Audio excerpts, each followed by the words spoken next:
Michel Barnier was under pressure not to surrender to Britain too early after it emerged the European Union's chief negotiator was preparing for a significant climb down in his fisheries position.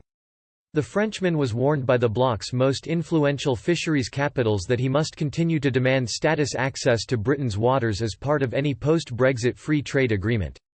They said he must uphold existing reciprocal access conditions, quota shared and traditional activity for European trawlermen.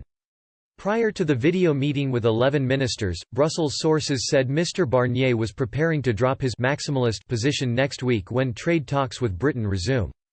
He is said to have identified a potential compromise offer that would enable him to move closer to Boris Johnson's demand to become an independent coastal nation and unlock the deadlocked negotiations. One EU diplomat said, "Our opening line of keeping the current terms is impossible to uphold.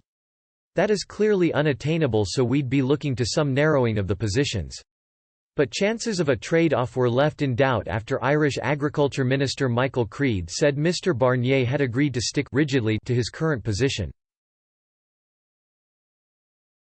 The Irishman added, "I reiterated Ireland's full commitment to the EU negotiating mandate and delivering an outcome that upholds our existing access and quota shares." That position was also supported by other ministers. After the meeting, Mr Barnier said, "We confirmed that there will be no free trade agreement without a level playing field and a balanced, sustainable, long-term solution on fisheries."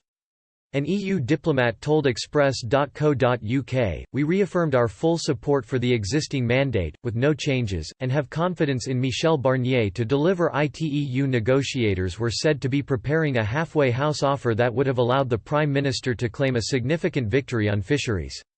When talks resume on June 1, fisheries officials were due to discuss how to divide up quota for each shared species based on a scientific approach, as proposed by Downing Street.